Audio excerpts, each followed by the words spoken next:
E aí, gente, boa noite. Antes de já já eu te apresento direitinho, Fábio, eu vou começar aqui falando do nosso projeto. Aí eu já te apresento e passo a palavra para você, beleza? Perfeito, como você preferir. Tá bom. Então, boa noite, gente. Meu nome é Arthur. Eu faço parte de um projeto de extensão que se chama O que Estamos Lendo. Nós somos um projeto de extensão do CEF, que é o Centro de Estudos e Pesquisas Filosóficas e Interdisciplinares, que faz parte do IFILO, Instituto de Filosofia da UFO, que é a Universidade Federal de Berlândia. Esse projeto ele foi criado e é conduzido por alunos da graduação e da pós-graduação do curso de Filosofia, lá da UFO. E o nosso principal objetivo é de tornar o compartilhamento do conhecimento, as leituras, nossas pesquisas, inquietações, os nossos pensamentos mais rotineiro e compartilhar as diversas abordagens filosóficas com os colegas, conhecer o trabalho dos colegas. E nessa situação que a gente está vivendo, que é meio complicada, né, bastante complicado de isolamento social, a gente pensou na alternativa de fazer encontros online, né, de poder realizar o que a gente fazia presencialmente também online. Como o nosso objetivo é simples, mas bastante rico, né, dá para realizar online e também com esse distanciamento, com esse isolamento social, a gente percebeu a oportunidade de poder dialogar e conhecer o trabalho de colegas que não são da Universidade Federal de Berlândia, né, que é o caso da Maria Alice, que foi nossa primeira convidada, e do Fábio, que hoje vai falar para a gente. E aproveitar e agradecer ao Fábio por ter aceitado o nosso convite. Muito feliz que ele tenha aceitado e vai estar aqui hoje com a gente falando, mesmo que para ele seja até mais complicado, né? Agora ele está em outro país, está tarde e tal. Obrigado, Fábio, pela disposição. E eu vou então apresentar o Fábio. O Fábio ele é doutor e professor de filosofia na UFF, Federal Fluminense, educador do campo, ativista pelos direitos das minorias e, além disso, ele coordena o Laboratório de Ética Ambiental e Animal, o LEA. O título da apresentação do Fábio é possível descolonizar a ética ambiental? Uma pergunta.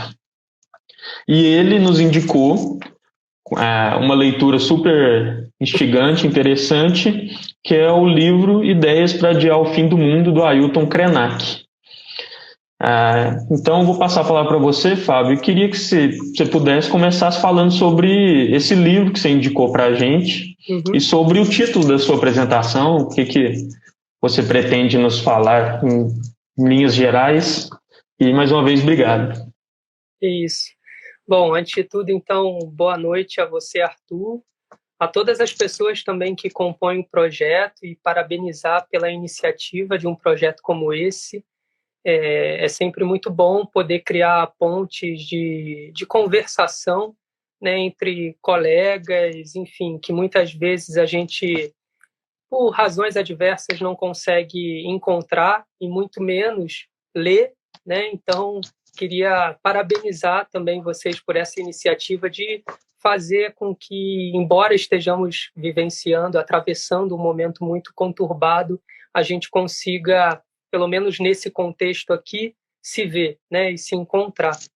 E estender também minha boa noite a todas as pessoas que estão aqui, que vieram aqui conversar com a gente em alguma medida, né? Como o Arthur falou, eu indiquei essa obra do Ailton Krenak, que tem disponível em algumas plataformas para PDF, mas que eu trouxe aqui o livro mesmo, físico, porque em alguns momentos eu gostaria de ler junto com vocês algumas passagens que me soam bem instigantes e eu gostaria também de não só provocar, né? Fui muito provocado por essa obra, mas compartilhar minha provocação com vocês, né? A ideia também do título, como pergunta, é possível descolonizar a ética ambiental? É uma pergunta que eu tenho me feito né, e que, embora não tenha uma resposta definitiva, tenho ensaiado, a partir de algumas novas leituras, como encarar também toda a tradição da ética ambiental com a qual eu tenho, de alguma forma, me aproximado, né, nos últimos anos, né, há um pouco mais tempo do que essas novas leituras que eu tenho feito desde o momento que, junto com a professora Rita Leal Paixão, da UF também, passamos a coordenar o Laboratório de Ética Ambiental e Animal, e também da minha inserção no curso de licenciatura de Educação do Campo da Universidade Federal Fluminense. Então, eu posso já começar a falar, assim, Pode. mas eu queria, então, antes contextualizar, né, antes de entrar propriamente na obra, e eu acho que é muito importante quando a gente vai tratar de uma obra, sobretudo de um livro, e com a proposta que o Ailton Krenak nos traz, contextualizar um pouco de onde eu estou falando também, né? Então, acho que antes eu queria adicionar alguns aspectos que foram apresentados pelo Arthur sobre mim e que eu agradeço muito a gentileza na apresentação, e quero agradecer também a oportunidade de conversar sobre um tema que me é caro, ao mesmo tempo que é tão difícil para mim, que é pensar a ética ambiental a partir de um outro lugar, né? E que lugar seria esse? Então, antes de compartilhar com vocês todos e todas essa leitura que eu tenho preferido chamar nesse momento de ensaio, né? Ou seja, que apresenta essas conexões entre uma proposta de ética ambiental ou, como eu gosto de chamar também, uma ética socioambiental que nos compromete de forma alargada com outras possibilidades de relação e entendimento com a natureza, é preciso reconhecer também, no meu entendimento, o espaço-tempo de onde eu estou falando, né? Então, primeiramente, eu falo de um lugar de professor de filosofia da educação, que atua num curso de licenciatura interdisciplinar, que é o curso de Educação do Campo, que é localizado num campus de interior do estado do Rio de Janeiro, na cidade chamada Santo Antônio de Pádua.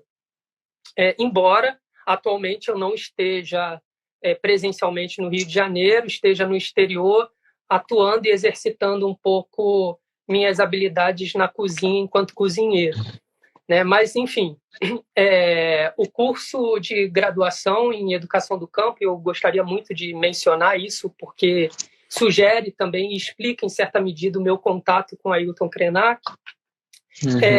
Ele é um curso que ele parte de uma outra pedagogia, né, onde o currículo ele se divide em dois momentos complementares e indissociáveis, né? O tempo na universidade e o tempo fora da universidade. E a gente dá esse...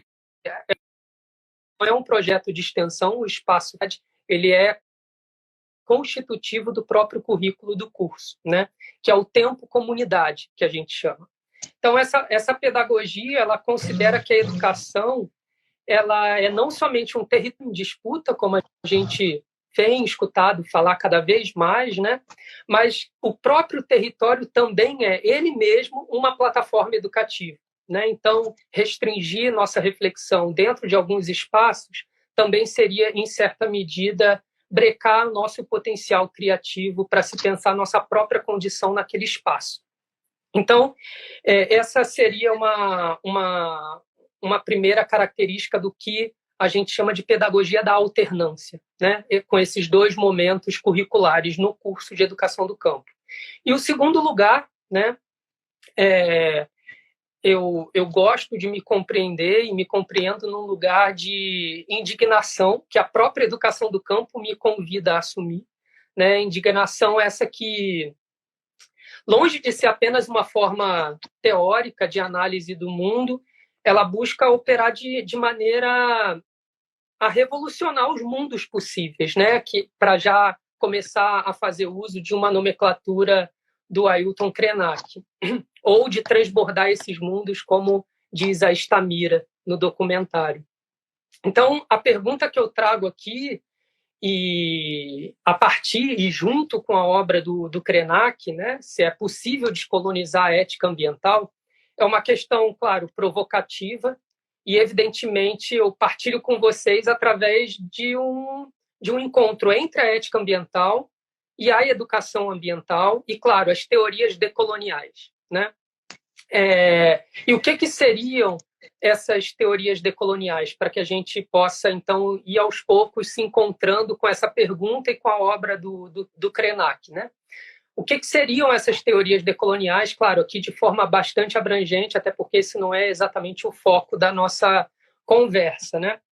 Elas seriam perspectivas pluridiversas, né? Eminentemente latino-americanas, e é por isso que a provocação ela parte desse lugar, né? Para se perguntar, diante das éticas ambientais, qual o lugar da América Latina dentro delas, focadas em questionar justamente essa matriz epistemológica que é eurocentrada, estadunidense, ou seja, pertence, né, da Terra, do norte global, e que, segundo essa literatura, né, ela impõe o nosso modo de ver, de construir, de viver e de imaginar o mundo, né?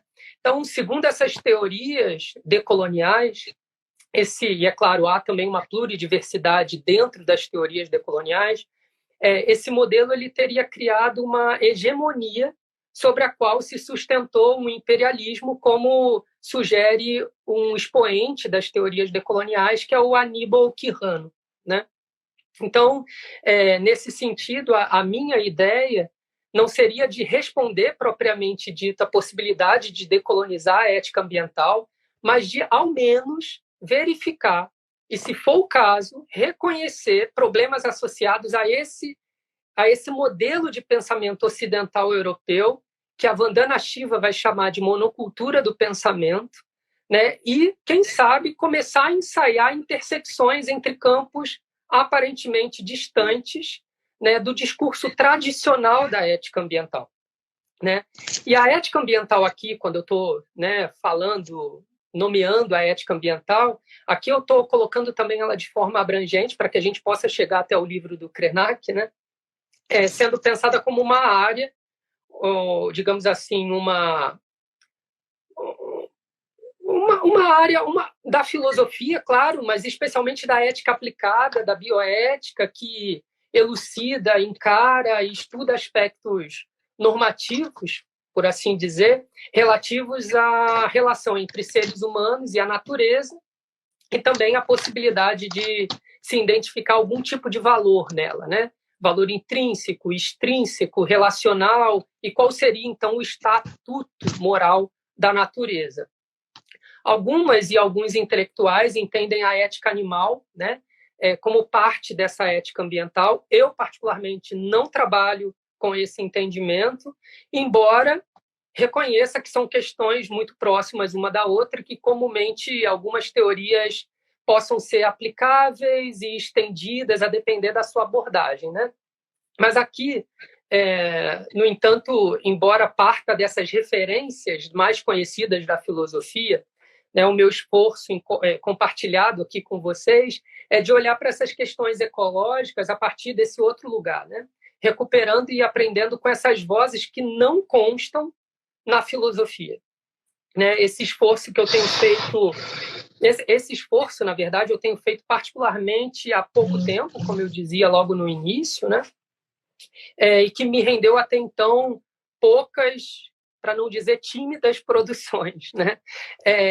Uma delas, e eu acho importante sugerir, inclusive, para quem tiver interesse de leitura, além do Ailton Krenak, uma delas foi uma edição especial sobre os 40 anos da institucionalização do discurso ambiental, que eu e a professora Francisca Marli Andrade, também professora da UF, da área de Saúde e Educação Ambiental, organizamos para a revista Espaço do Currículo, da Federal da Paraíba. Agora eu já não me lembro se foi final de 2018 ou início de 2019. E também, nesse volume, a gente reuniu diferentes perspectivas que pensam essa institucionalização do discurso ambiental e tentamos, de alguma maneira, nessa edição, incorporar não só vozes, mas também territórios que não necessariamente constam na discussão ambiental, né? Então, você vai ver muito nessa edição muita gente falando a partir também de outros lugares do Brasil, né? Para pensar, por exemplo, como se institucionalizou esse discurso na Amazônia, por exemplo, né? Professores, ativistas, militantes da Amazônia colaborando também para a gente pensar, então, outras formas de reflexão sobre a questão ambiental. E uma outra... Depois a gente deixa no Stories as recomendações. Uhum.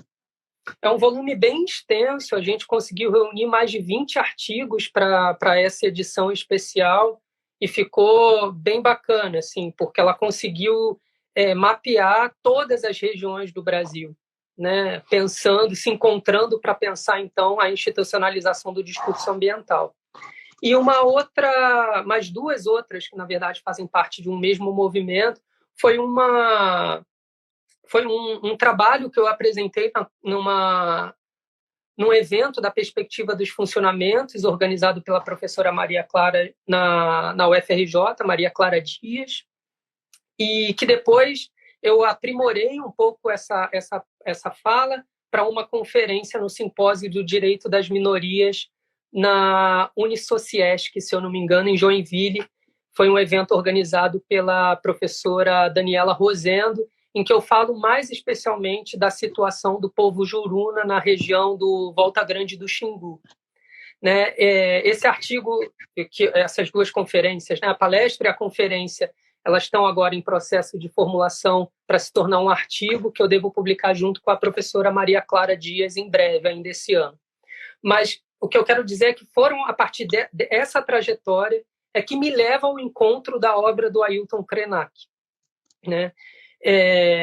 Então, esse encontro me gera uma série de inquietações e que aqui eu vou tentar partilhar com vocês. Eu fiz um roteiro aqui para não me perder, porque eu queria me concentrar em alguns aspectos da proposta dele, então a gente poder também abrir para perguntas, se for o caso, né?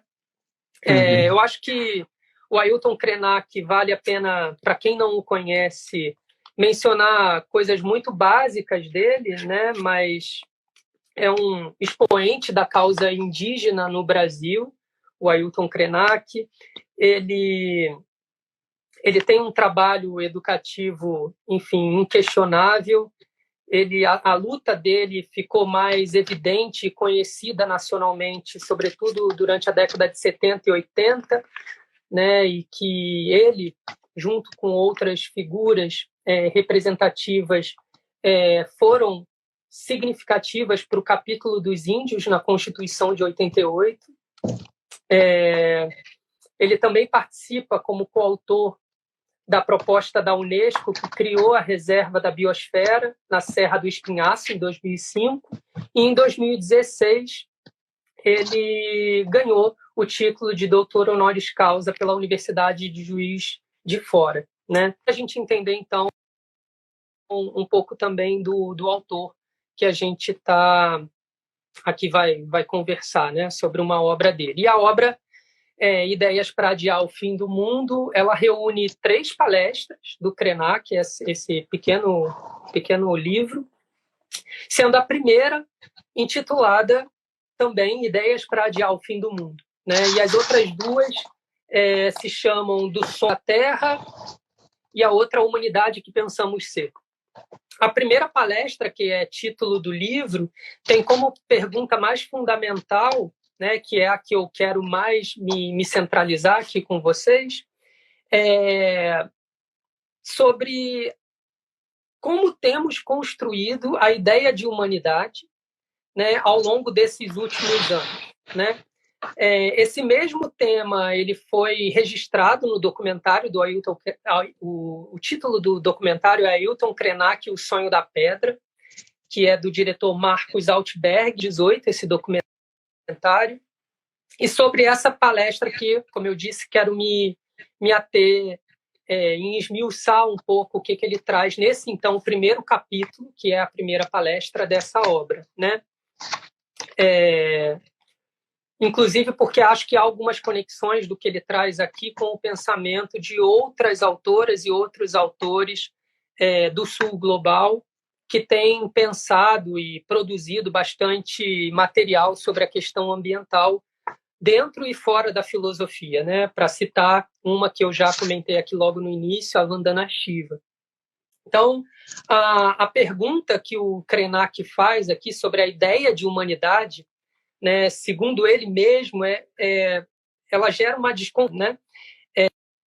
Uma pergunta desconfiada, porque ela, segundo ele, se residiria, digamos assim, no conceito de humanidade, a própria justificativa do uso da violência contra todas e todos aqueles que não foram e que ainda não são consideradas e considerados humanos, né? Segundo essa perspectiva de humanidade que ele diagnostica. Então, essa perspectiva de humanidade, para Krenak, ela seria, digamos, responsável por um autoconvencimento, né, da necessidade de expansão de um projeto de civilização. E esse projeto estaria, segundo ele, na base da definição do que é a natureza, né? Porque justamente ela estaria numa oposição à cultura. Então, ou seja, para falar em natureza dentro desse contexto de colonização, imperialismo, globalização, se a gente quiser atualizar os termos, né? Há literaturas que prefiram atualizar os termos, o Krenak continua nomeando esse mesmo movimento de colonização. Então, seria preciso compreender os fundamentos da definição de humanidade para o Krenak, que impulsionaram, legitimaram e justificaram, inclusive institucionalmente, isso é um aspecto muito importante para o Krenak, um modelo exploratório que nos levou até aqui. Até aqui, concretamente, né? Até aqui, na impossibilidade de nos locomovermos, né? Esse projeto, para o Krenak, ele teria, né, esse projeto, digamos, de humanidade, né, da crença de que há uma humanidade. Segundo o Krenak, ela teria sido responsável por impulsionar os brancos europeus, né, para colonizar o mundo. Afinal de contas, de onde sairia essa ideia de que existe um mundo, que ele precisa ser descoberto, ou seja, ele existe, mas ele não foi descoberto. Então, existe esse mundo a ser descoberto e que não só seria descoberto, ele também estaria à minha disposição, né, dentro desse modelo de humanidade. E aí, logo no início da obra, para quem tiver, na página 11, ele vai dizer o seguinte: a ideia de que os brancos europeus podiam sair colonizando o resto do mundo estava sustentada na premissa de que havia uma humanidade esclarecida que precisava ir ao encontro da humanidade obscurecida, trazendo-a para essa luz incrível. Esse chamado para o seio da civilização sempre foi justificado pela noção de que existe um jeito de estar aqui na Terra, uma certa verdade, uma concepção de verdade que guiou muitas das escolhas feitas em diferentes períodos da história. Fim de citação, né? E aí, a pergunta que ele traz mediante a esse panorama é: somos mesmo uma humanidade? E se somos, que humanidade é essa? Né? E quem fica de fora? Aqui nós poderíamos fazer uma aproximação, guardada todas as fundamentações, né, e os recortes contextuais, espaço-temporais, de que essa ideia de humanidade seria, de certa forma, o que normalmente a gente na ética chama de comunidade moral, né? Quem são os integrantes dessa comunidade moral? Krenak está perguntando: quem são os integrantes dessa humanidade? Que ela própria cria critérios de quem pode fazer parte dela própria, né? Então, ela é viciada também nela mesma. Então, o Krenak, ele passa a enumerar as instituições que formam essa humanidade, porque a humanidade também não é só uma abstração para o Krenak, se institucionaliza. Então, é preciso organizar essa humanidade, né? E aí ele começa a enumerar, inclusive, nomeia a universidade como um espaço de produção de humanidade, né? Fala do Banco Mundial, fala da ONU, enfim, para se perguntar por que ele nomeia essas instituições, né? Para se perguntar como essas instituições elas partem também de uma concepção de humanidade responsável, né, também por uma sequência de violências contra tudo, todas e todos que não foram compreendidos como participantes dessa comunidade moral, essa humanidade, né?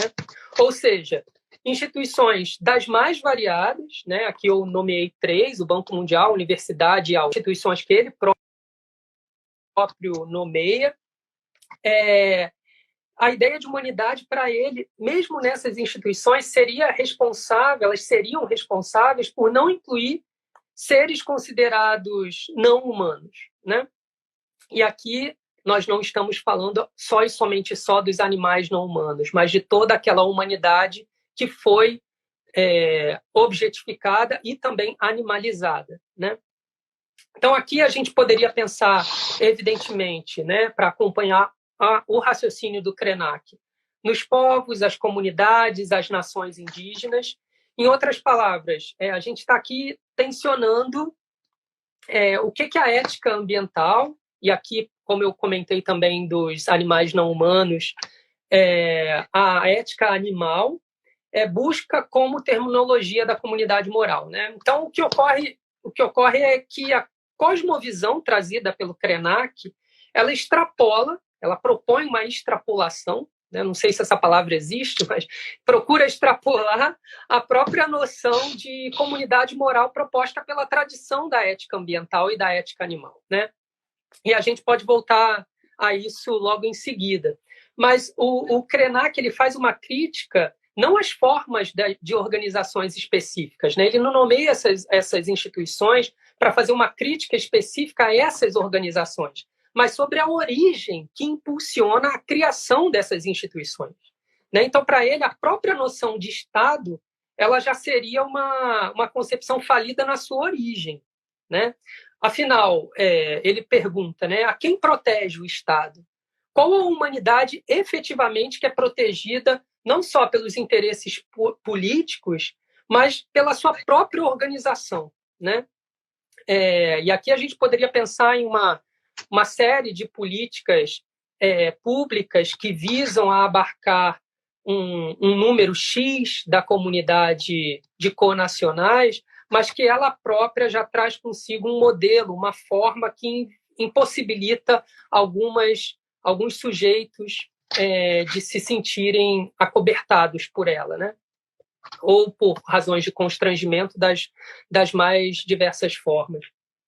Então, o que o Krenak está querendo fazer é traçar um retrato da organização social contemporânea, né, que, segundo ele, opera de modo a arrancar os indivíduos dos campos e das florestas para os centros urbanos, e aqui a gente poderia pensar em todo o processo de êxodo rural que acometeu o Brasil, né, nas décadas de 70, 80 e 90, o número é exorbitante de êxodo rural, quando a gente pega, né, esses números, sob o signo, e aí que entra a questão mais fundamental para essa primeira palestra do Krenak, né, sobre o signo da promessa do avanço e do progresso, né, que lá ofereceu formas precarizadas de vida, né, cujo propósito para ele foi o de destruir os vínculos e as memórias ancestrais dessa parcela da população que agora passa a ser desterritorializada, né? Então, não é só um movimento de quem sai do campo, da floresta, do interior para o grande centro urbano. É uma perda de memória. E essa perda de memória implica também, segundo o Krenak, numa reflexão sobre o porquê que essa movimentação ela é unilateral, né? Ela é unilateral e sempre com o signo da promessa do avanço e do progresso, né? Então se constituiu na memória popular, né, de matriz neocolonial, se a gente quiser chamar assim, né, de que os grandes centros urbanos são de fato os espaços avançados daquele território, né? Então o Krenak ele vai perceber em toda essa coreografia social, se a gente quiser chamar assim, né, uma forma de produção de mito da sustentabilidade, né, que para ele é necessária para que o conceito, a ideia de natureza, possa ser igualmente assimilada pela humanidade, né? Então, de um lado, a Terra, do outro, a humanidade, fruto de uma forma de pensamento dualista que as ecofeministas também vão utilizar como termômetro de diagnóstico social, né? Que acusam correntes da ética ambiental de endossarem ou não encararem, né, a ficção existente entre natureza e cultura, né? O que muitas ecofeministas e o Krenak aqui está propondo é que a própria definição de natureza que se opõe à cultura é uma ficção, né? Em algumas entrevistas, por exemplo, o Krenak ele chega a dizer que a ideia, né, ele nos convida a pensar na ideia de que quando as caravelas europeias chegaram no Brasil para invadir e roubar as terras, trouxeram consigo uma incapacidade de entender a floresta. Né? Essa incapacidade fez com que esses observadores brancos europeus olhassem para as florestas como uma forma de natureza rica, né? E que, para o Krenak, na verdade, a floresta é uma expressão da riqueza cultural dos povos originários. A própria ideia de perceber a floresta como uma expressão natural, espontânea, seria o não reconhecimento da cultura daqueles povos, né, que ali habitavam. Então, esse olhar é o que muitos autores... Tem um autor brasileiro, Porto Gonçalves, que chama hoje de imaginário colonial, né, ou imaginário colonizado, né, que é trazido com as caravelas e que se impõe no Brasil e em várias outras partes da América Latina, guardadas as suas especificidades, né? Mas esse olhar que ele é incapaz de enxergar a realidade, que é isso que ele está colocando, né?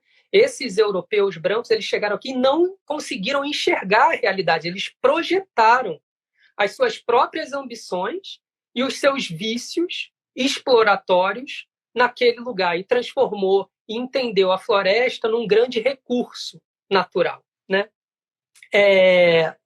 No documentário que você citou, ele faz uma metáfora legal que ele fala que os portugueses chegaram, estava chovendo, né? Eles trouxeram as roupas, né? Se tivesse chegado num dia de sol, talvez eles percebessem um outro jeito de ver, né?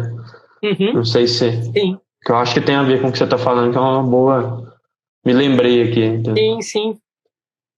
E esse modelo que ele está nos convidando a pensar, né? Esse outro olhar sobre o mesmo episódio, né? E já há, então, uma disputa de narrativa nessa proposta do Krenak, é também um certo diagnóstico de como a colonização, o processo de colonização, ele está para além de processos materiais, né? Há um certo, não só um simbolismo, mas uma forma de enxergar o mundo que depois vai, de certa maneira, impactar até na nossa forma de imaginar o que é o Brasil e imaginar quem somos nós dentro desse contexto, né? Então, há um certo roubo da imaginação também, junto com essa narrativa que se impõe a partir desse olhar, dessa epistemologia marcada pelo sujeito branco europeu do norte global e que acaba validando não só as violências, mas tem um para não falar só de violência, que é muito importante, a professora que organizou comigo o dossiê que eu comentei, ela diz que a colonização, no artigo em que ela publicou justamente nesse volume, ela diz que a própria ideia da colonização ela traz consigo não só a violência, mas é preciso traçar o tripé, né? Que seria a invasão, a apropriação e a violência.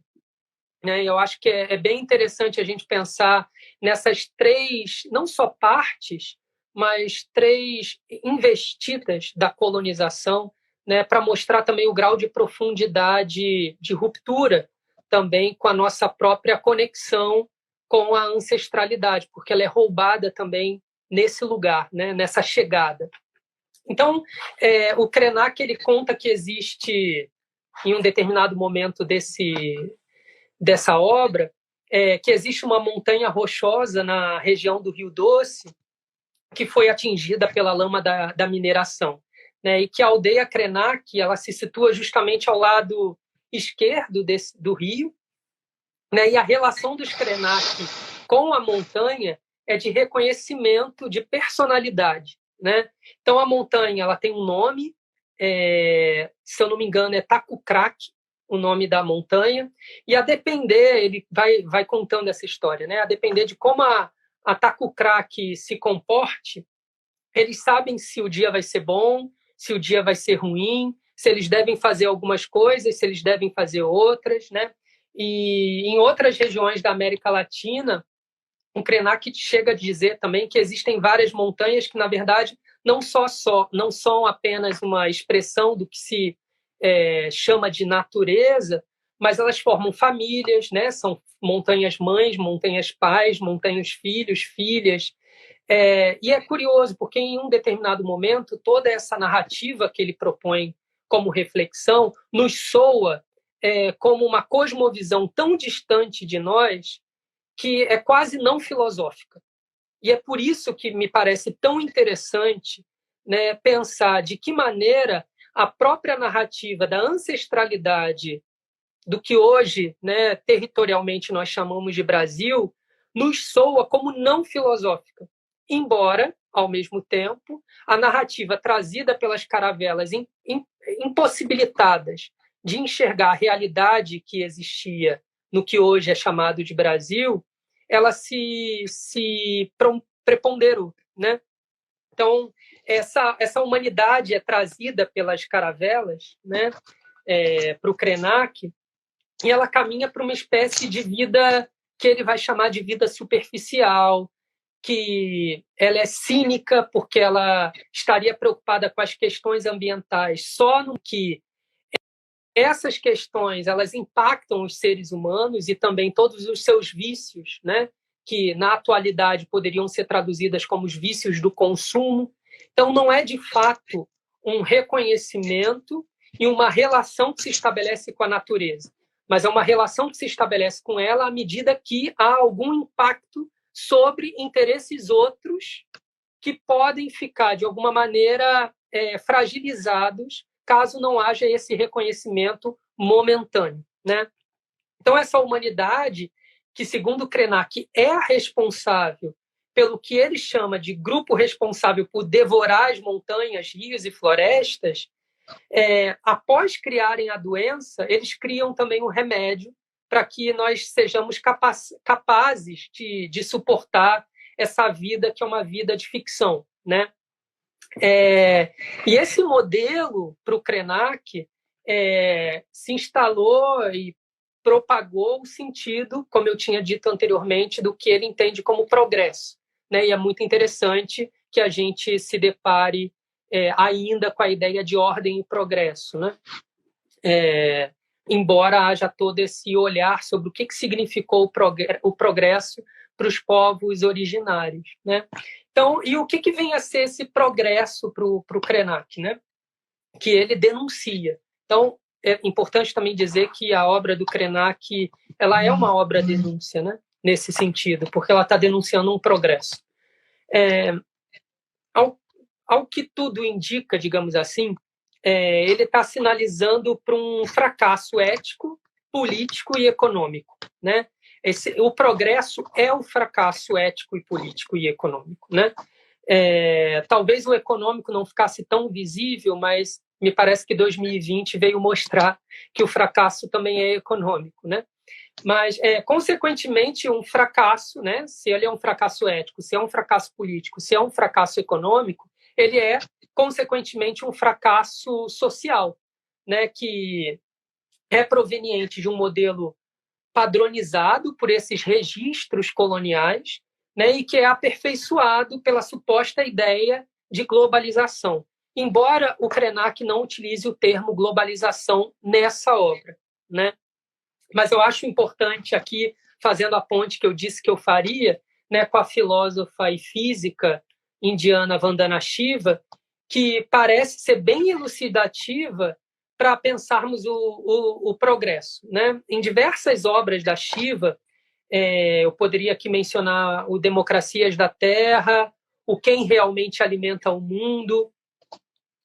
A Shiva ela considera, né, a seriedade que envolve a crise ecológica global nos dias de hoje, entendendo que, para que a atmosfera da Terra e as espécies humanas e não humanas que nela habitam, né, sejam destruídas, tudo que a gente deve fazer é continuar no modelo de desenvolvimento atual, ou seja, continuar crescendo, né, da maneira e também na velocidade que a gente tem adotado esse paradigma de progresso, né?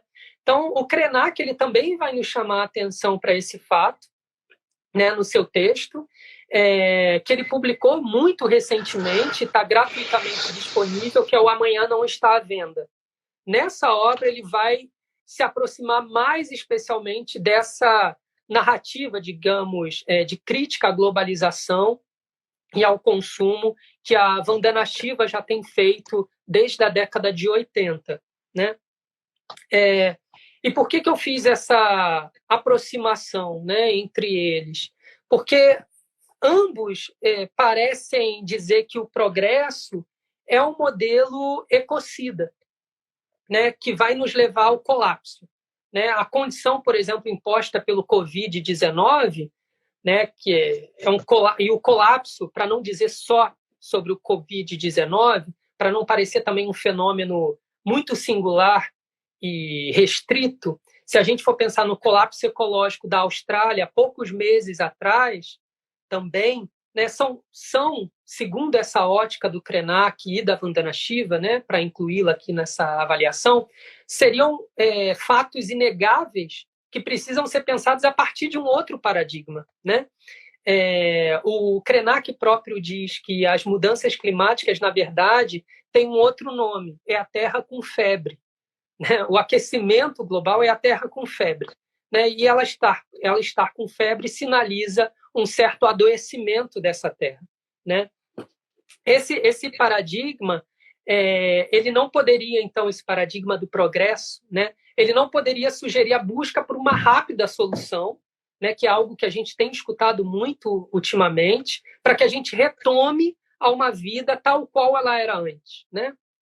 Ao contrário, né? Ela teria que tentar suspender nossas convicções e nossos modos de se relacionar, de existir até aqui, para que a gente pudesse apostar em outros caminhos, né?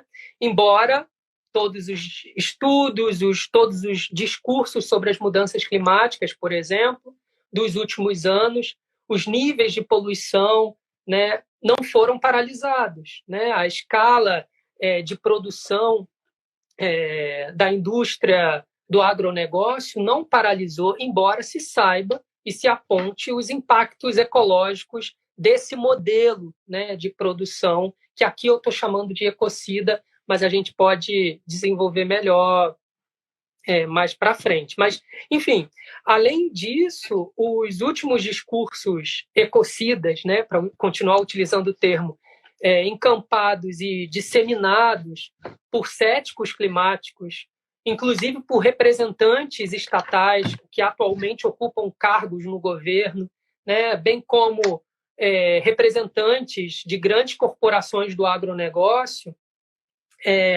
apontam para um cenário de conjunção entre discurso autoritário e devastação ambiental, né? Há um certo encontro entre esses dois tipos de discurso que, embora as pessoas não falem muito, elas falam muito do discurso autoritário e do discurso da crise ecológica, né? Mas pouco se fala desse encontro e dessa matriz que sustenta esses dois discursos, né, a partir de um mesmo signo, de um mesmo registro que o Krenak está chamando de registro colonial. Né? Talvez por isso mesmo caiba dizer que a gente vivencia um ecocídio que seria o encontro do colapso ecológico e do autoritarismo. Né? Embora, claro, seja igualmente importante destacar que a experiência dessa conjunção, ela é parte constitutiva da nossa própria história, e o Krenak vai dizer isso. Seria um erro que a gente tratasse a crise ecológica como algo do presente e do futuro, da mesma maneira que seria um erro a gente tratar a colonização no pretérito, no passado. Né? Elas são parte de um mesmo movimento, elas constituem um mesmo episódio da nossa história, que é uma história de ecocídio. Né? A Vandana Shiva vai chamar essa manutenção, né, desse mesmo tipo de registro, de produção, de paradigma de monocultura do pensamento, ou monocultura da mente. Há algumas traduções portuguesas que chamam de monocultura da mente, né? Que seria, na verdade, esse modelo que, além de colocar em risco os saberes marginalizados, né, de povos originários, eles fortalecem igualmente a erosão democrática, né, e ameaçam também a construção do que a Vandana Shiva vai chamar de democracia da terra. Então, não há, de fato, uma dissociação entre discurso autoritário e crise ecológica. Elas são parte constitutivas de um mesmo fenômeno. Né? Aqui eu acho que seria que, não sei, compensa falar um pouco mais dessa crítica estruturada da Vandana Shiva sobre as grandes corporações, porque, de certa forma, dialoga muito diretamente com o Krenak, e aí a gente finaliza com o Krenak, sobre a indústria do alimento. Né? Ela vai falar um pouco da ideia de expansão das grandes corporações, sobre o pretexto de sanar a fome do mundo, e isso é muito presente, né? Que a gente ouça a ideia da necessidade desse desenvolvimento e do alargamento do agronegócio, sobretudo da pecuária, com o suposto discurso de sanar a fome do mundo, inclusive com concessões governamentais, né? Que passam, então, a depender desse modelo para que a sua economia se mantenha estável. Né? Então, cria-se esse círculo vicioso, né? Uma espécie de dívida do Estado para com essas corporações, sobretudo as do agronegócio. Não é à toa que, hoje em dia, a gente escuta em cadeia nacional as pessoas dizendo o agro é pop. Né? Essa avaliação que a Vandana Shiva faz num contexto, evidentemente, da Índia, da década de 90, com a chegada das grandes corporações, sobretudo inglesas, que invadem o campo, o meio rural da Índia, né? E extermina não só a diversidade cultural, a diversidade de alimentos daquela região, mas extermina diretamente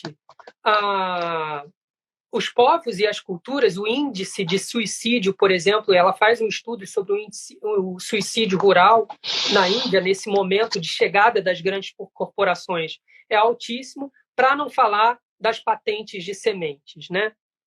Então, que esse agricultor e essa agricultora rural, ela perde a possibilidade dela própria cultivar o seu alimento, porque chega uma grande corporação e faz a patente daquela própria semente. Então, para ela também produzir, ela tem que passar, então, a pagar essa corporação. Então, mais uma vez, não só um território no sentido geográfico, ele é dominado, explorado, violentado, e as pessoas que ali residem também, mas as culturas que ali sobreviviam, elas também vão sendo mortas. Né? Então, a diversidade de alimentos para a Vandana Shiva e também para o Krenak, elas são necessariamente análogas a uma diversidade cultural. Né? E como o modelo ecocida globalizado, ele estabelece um modelo bastante unificado de vida, ele necessariamente impõe também a morte dessas culturas e a morte desses outros povos. Né?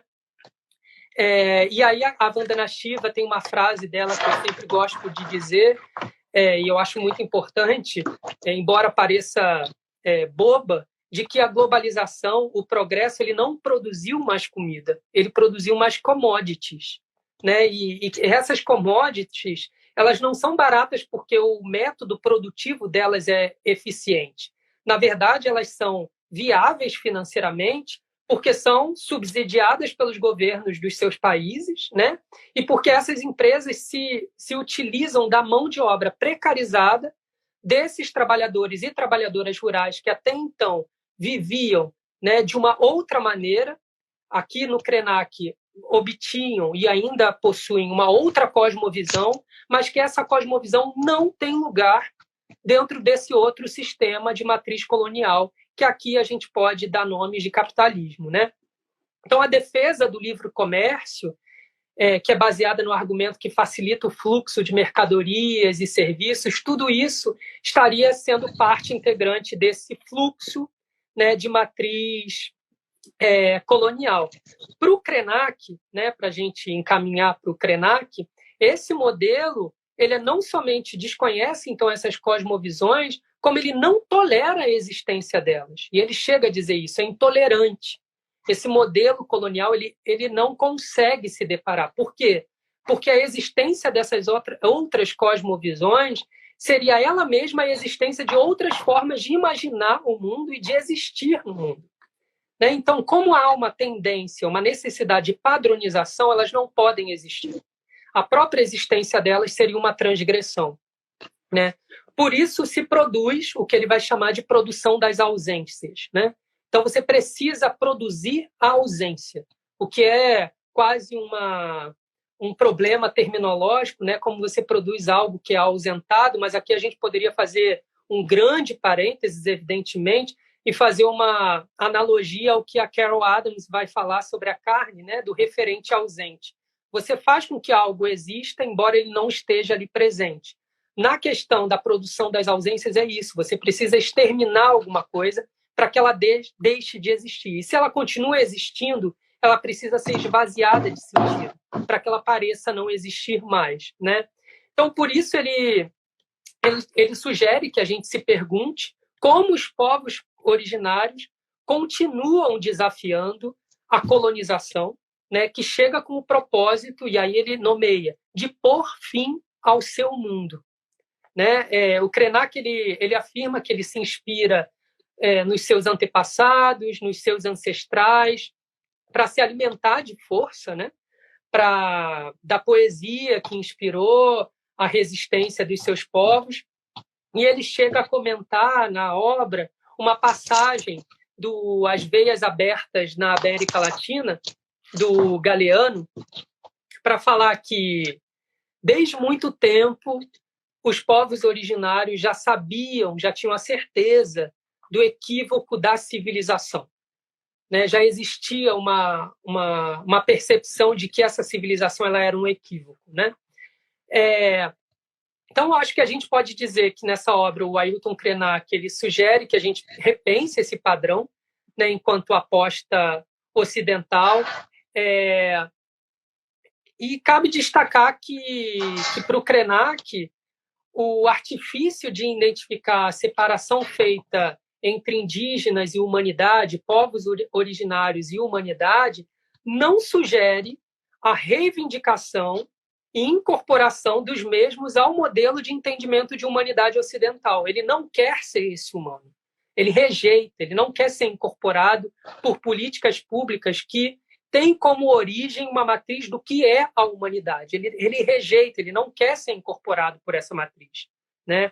Então, trata-se, de certa maneira, de reconhecer que a ideia de humanidade ela produz um esquecimento, ela produz uma violência, ela é necessariamente exploratória, e nesses termos ecocida aqui para a gente, e cabe também identificar na própria criação da categoria de humanidade um artifício de justificação de violência, né? Que a gente, na ética animal, costuma chamar de excepcionalismo humano. Né? A própria ideia de que existe uma humanidade e que ela é não só uma descrição, mas ela é também a justificativa da imposição da força e da manutenção da lógica da dominação, né? E da lógica da opressão.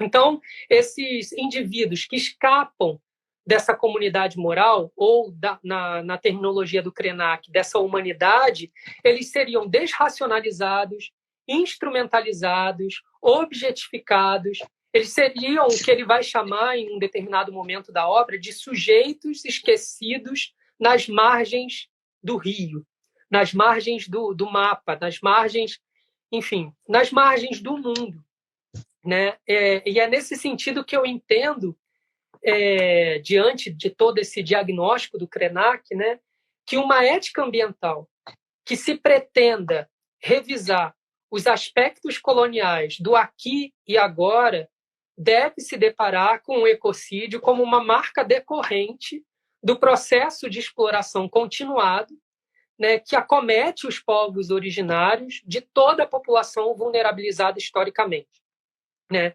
É claro que elaborar uma resposta é difícil a todo esse contexto que o Krenak traz, né? Uma resposta a essa incursão colonial, que é repaginada de imperialismo globalizado, para utilizar o termo da Shiva, né? Mas é importante reconhecer essas cosmovisões que resistem e que ainda habitam, né, fazendo uso de ferramentas. Esse é o grande desafio, né? Como a gente vai reconhecer e descolonizar, se é que é possível descolonizar a ética ambiental, fazendo uso de ferramentas conceituais supostamente abstratas, como a filosofia gosta de nos oferecer, desinteressadas, quando toda a construção desse próprio universo de abstração parece ter sido a origem de uma série de violências contra povos originários, né?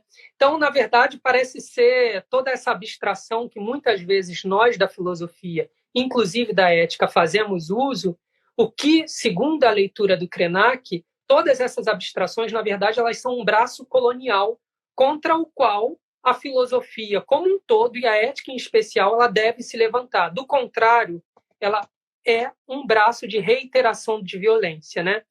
No entanto, para finalizar, prometo, é importante salientar que o próprio Krenak, ele destaca eu acho que é a publicação dele mais recente, intitulada Do Tempo, que é uma série de publicações que está saindo pela N1 Edições online gratuitamente. N1 Edições, e o texto se chama Do Tempo. Ele diz que qualquer tentativa de pensar a colonialidade deve reconhecer, então, o tempo presente. Não se pode falar, então, no passado, né? E o Krenak, ele faz referência ao professor Munanga, num estudo em que ele faz sobre racismo, para falar da colonização e para pensar como se oculta de tal maneira tanto o racismo quanto a colonização, de modo a parecer para nós que ela já se foi, que esse fenômeno não existe mais. Logo, não há nada na ética e da ética ambiental propriamente dita que deve ser incorporada para combater a colonização, porque ela é um fenômeno do passado, quando a gente sabe, segundo as leituras do Krenak, que a colonização é do presente, né? Então, não basta anunciar a colonialidade, reconhecê-la ou apontá-la. É preciso, então, ter consciência. Ô, Fábio, desculpa te interromper, eu vou ter que encerrar, aí a gente volta para você concluir? Eu concluo, pode ser? Tá bem. Desculpa. Porque não, então, continua. Só para concluir mesmo, assim, porque eu acho essa publicação do Krenak, ela se deu no momento posterior à nossa escolha do título dessa live, né? E ela foi de tal maneira impactante para mim que eu cheguei até a pensar, poxa, talvez ou seja melhor falar do texto do tempo, ou seja melhor não existir a live, porque ele traz tantas críticas ali que poderia ser uma contradição em termos a existência da live, né? E por que ele fala isso? Bom, num primeiro momento, para recuperar a ideia do porquê que a ética ambiental, então, ela precisa fazer uso de outras ferramentas para que ela possa, de fato, encarar a origem do problema ecológico sobre o qual ela pretende oferecer algumas soluções ou caminhos, né? Então, o que o Krenak está dizendo é que essa discussão que a ética ambiental se propõe a fazer, ela não pode mais partir, então, de conceitos abstratos, né? Tal qual a abstração foi forjada dentro de uma tradição filosófica de um determinado lugar bastante específico, né? Ele vai chamar isso de labirinto conceitual. Né? Existe um labirinto conceitual. Como você faz uso de uma crítica à colonialidade, né? Fazendo uso de ferramentas conceituais que são próprias do próprio processo de colonização. E aqui a colonização tem a ver com a própria definição que a Vandana Shiva dá de monocultura da mente. Há uma monocultura de reflexão do próprio imaginário colonizado que não nos permite criar ferramentas a partir da nossa própria realidade de existência para que a gente possa produzir teorias, praxis, enfim, investidas de ações diretas ou indiretas que digam e que façam sentido a um processo do qual nós somos frutos. Não reconhecer que nós somos frutos de um processo de colonização já seria um erro que interessa justamente a uma matriz de pensamento colonial que, de certa maneira, se faz viva até os dias atuais. Então, ele chama isso de labirinto conceitual, né? Por quê? Porque existe não só, então, uma forma de organização, as instituições de manutenção colonial, e existe um imaginário, mas existe uma estética colonial no mundo. Essa estética colonial do mundo ocidental, né, que nos invade, de certa maneira, para o Krenak precisa também pensar dentro desses espaços que a gente está refletindo, né? E é por isso que ele não se esquiva de nomear a universidade também como um espaço que pode e muitas vezes faz recurso, né, de toda essa matriz colonial para impor uma certa, não só hierarquia, mas uma tradição de verticalização, né, do discurso. Então, mas tem uma parte nesse texto no Do Tempo que ele diz que uma das formas concretas de colonização na atualidade como a colonialidade ela se faz presente, melhor dizendo, é impedindo encontros de acontecerem. Ele diz isso nesse texto, né? E estamos aqui, nós, nos encontrando, aqui muito entre aspas, né, virtualmente, e mais do que isso, a gente está se adequando às contingências. E o Krenak diz, qual é o sentido de se adequar às contingências produzidas pelo fracasso desse tipo de sociedade, né?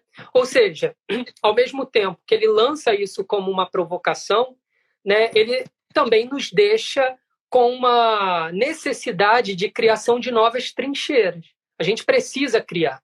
Não faz mais sentido só e somente só ficar fazendo uso dos recursos que nos foram disponibilizados a partir de uma matriz de sociedade que nos levou a colapsos, né? Nós precisamos pensar a origem dos colapsos, né? Então, se hoje, no dia 11 de maio de 2020, nós não podemos nos encontrar fisicamente como consequência imediata e evidente de um paradigma de mundo que nós construímos e que nós estamos construindo à medida que a gente faz uso desses recursos, né?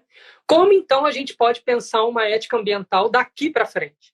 Né? Porque se a gente for levar em conta a proposta do Krenak, a ética ambiental que veio até aqui, né, a produzida até aqui, sobretudo a ética ambiental que a gente importa, porque a gente também importa as teorias, né, e a gente importa com um certo desespero de tentar aplicá-las a um contexto do qual elas não surgiram. Por quê? Porque ainda existe em nós a ideia de que é possível que a abstração faça sentido em todo e qualquer contexto. Muito embora, é bem verdade que nós lemos os estrangeiros, mas eles não nos leem, sobretudo os estrangeiros do norte global. Para que eles nos leiam, nós temos que nos adequar e falar a língua deles, para que eles, então, possam, quem sabe, nos ler. Né? Então, existe também um fenômeno bastante peculiar na própria produção de conhecimento, né, que muitas vezes a universidade não interrompe, mas ela, inclusive, exige. Né? Quando a gente vai fazer, por exemplo, um processo seletivo de mestrado e doutorado, a gente vai exigir que os nossos estudantes falem um idioma estrangeiro. Eu não estou querendo aqui me opor a isso, não se trata disso. mas o que isso está significando, né? E o que ela, na verdade, informa com isso, né? Quais são os textos canônicos? Por que pede uma língua e não outra? Né? Tudo isso eu acho que é importante a gente pensar, porque isso, de certa forma, aponta para um horizonte de onde aquela estrutura que se diz produtora de conhecimento reconhece como fonte de conhecimento, né? E como o comentário do Diego Cota apareceu aqui, é evidente que há um epistemicídio e que a universidade ela colaborou e continua colaborando com isso, sobretudo a filosofia, né? Quantas e quantos de nós na filosofia, principalmente que trabalha com ética, não ouvimos em um determinado momento que aquilo que a gente faz não é ética. Isso só por ousar trabalhar com temas que canonicamente não foram considerados próprios da filosofia. O que dirá trabalhar com autores e autoras, né, produções de conhecimento que não partem de um lugar geográfico bastante específico, né, que a própria história canônica da filosofia disse que é lá que reside, é lá que está o berço do conhecimento. Enfim, eu acho que talvez nos caiba insistir em fissurar o vírus, mas o vírus colonial também, né? Que corrói, que nos consome, porque é uma forma de estruturação do próprio pensamento do qual a gente não consegue sair, né? As próprias ferramentas conceituais que nos foram disponibilizadas não nos permite sair, elas ensaiam uma exceção, mas é uma exceção à regra. Então, a regra ela permanece intacta, enquanto a estrutura se movimenta e permite determinadas exceções, mas o regime ele continua ali sendo retroalimentado pelas próprias produções da exceção. Mas como criar, então, uma fissura, né? Um espaço que nos permita construir, então, se não for uma decolonialização da ética ambiental, mas que nos permita, ao menos, reconhecer que ela é de matriz colonial. Eu acho que, pelo menos, essa primeira etapa, nós da filosofia, nós da ética prática, precisamos reconhecer que alguns artifícios, e aqui artifícios no sentido, algumas ficções terminológicas que nós utilizamos, elas são parte constitutiva de uma espécie de mundo que nos trouxe até aqui, né? Então, por isso eu acho que cabe finalizar lendo, e aí eu termino, prometo, um fragmento do Krenak na página 31 e 32, que é bem o final da palestra dele, em que ele diz o seguinte, eu passo a ler então o Krenak. Em 2018, quando estávamos na iminência de ser assaltados por uma situação nova no Brasil, me perguntaram: como os índios vão fazer diante disso tudo? Eu falei: tem 500 anos que os índios estão resistindo, eu estou preocupada com os brancos. Como que vão fazer para escapar dessa? A gente resistiu, expandindo a nossa subjetividade, não aceitando essa ideia de que nós somos todos iguais.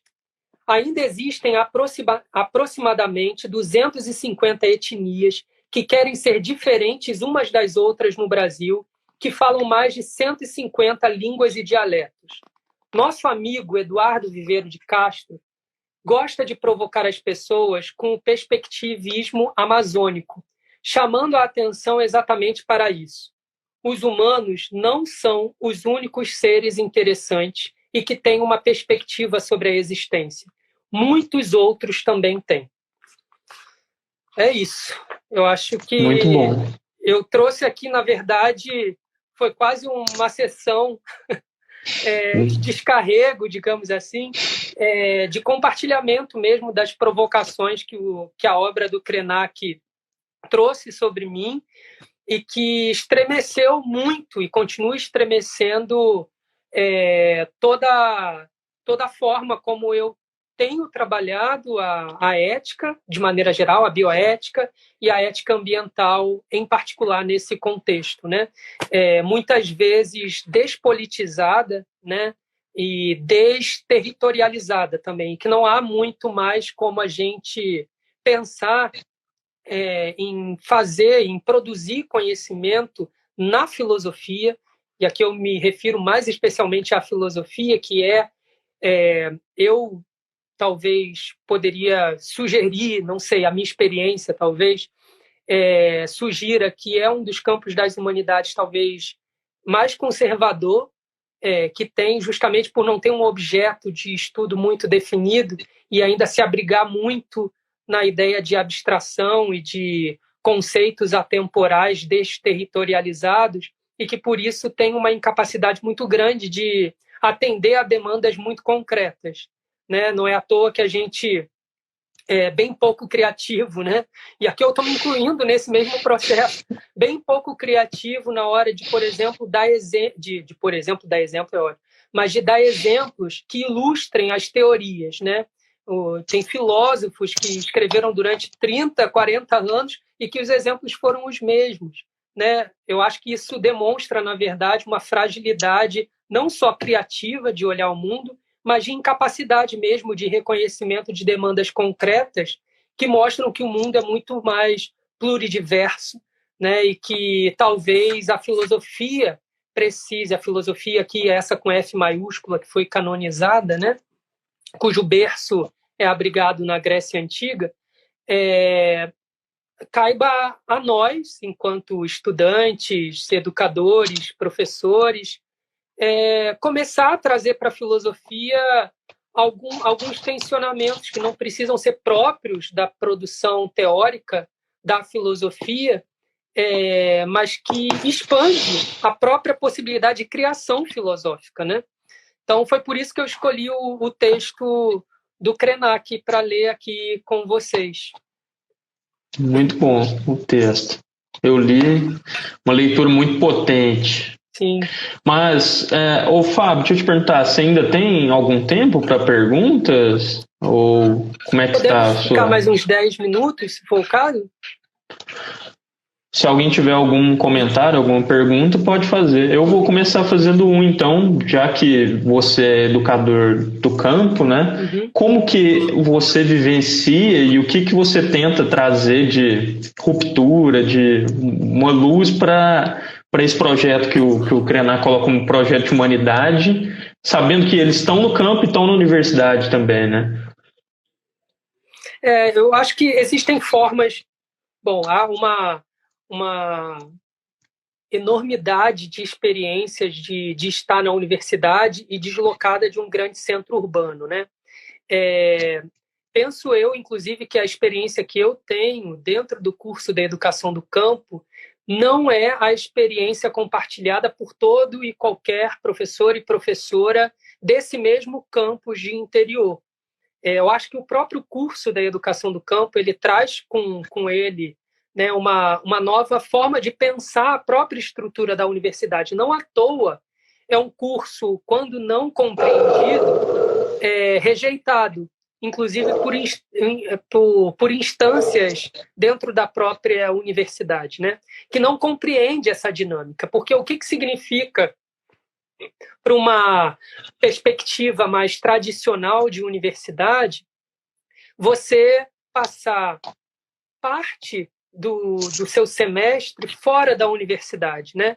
Conversando, por exemplo, com povos, né? Com grupos tradicionais, e entender que aquilo também integra o currículo daquele curso, né? Então, acho que existem formas de se construir fissuras. E aqui me parece importante também destacar uma dessas características que eu, particularmente, Fábio, embora tenha essa experiência só é possível porque ela é uma experiência compartilhada.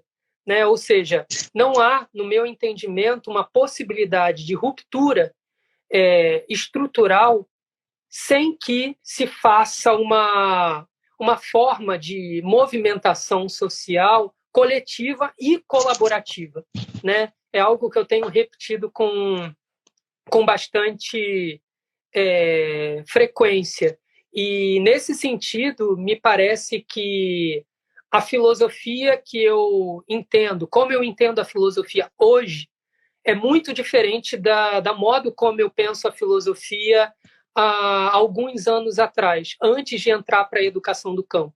Então, acho que a educação do campo também me transformou muito, e nesse sentido, há uma alimentação mútua, né? Uma troca de forças e de poesia muito importante, né? Imaginar que um curso ele nasce justamente para atender uma demanda de um movimento social não urbano, né? Ou seja, movimentos plurais que residem e que resistem fora dos grandes centros urbanos, é incrível. Para mim, é uma experiência incrível que eu não trocaria hoje por nenhuma experiência em um grande centro urbano, né? Porque, de fato, me parece que há, nas margens que o Krenak menciona, né, nas margens do mundo, justamente a possibilidade de criação que a velocidade e o tempo estabelecido nos grandes centros urbanos não permite, né? E aí, justamente, como ele fratura a nossa própria experiência dentro dos espaços, né? A ideia de você se voltar. E aqui não se trata de romantizar esse retorno a um outro espaço idílico, não se trata disso, mas é de fazer uma luta a partir de um outro lugar, ou seja, construir outras epistemologias, né? E fazer não com que essas epistemologias sejam abrigadas nas epistemologias canonizadas dos grandes centros urbanos, mas que elas tenham voz e corpo próprio para se dizerem, né? Então, embora eu seja professor da educação do campo, né, e me considere hoje um filósofo do campo, isso é bem interessante. Aqui um parênteses também, para quem já jogou aquele jogo de tabuleiro do Jogo da Vida, não sei se vocês se recordam disso, mas quando o jogador ou a jogadora perde tudo, o destino dessa pessoa é ir para o campo e virar um filósofo. E eu fico imaginando, né?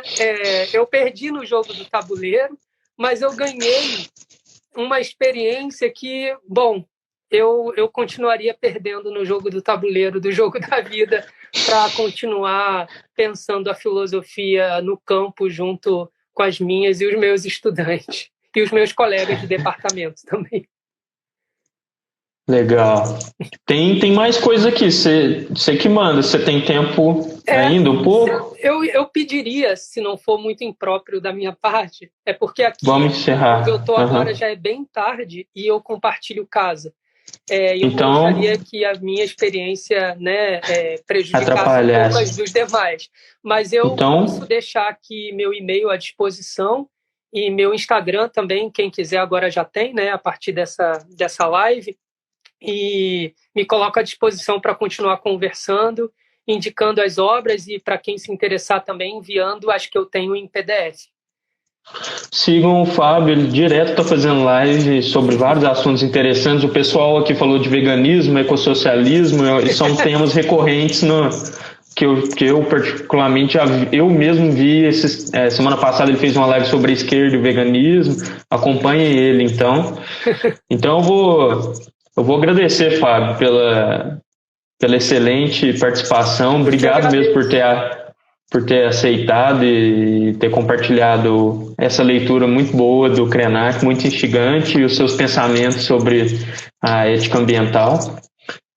Boa noite, então. A gente espera que em breve você volte para falar mais para a gente.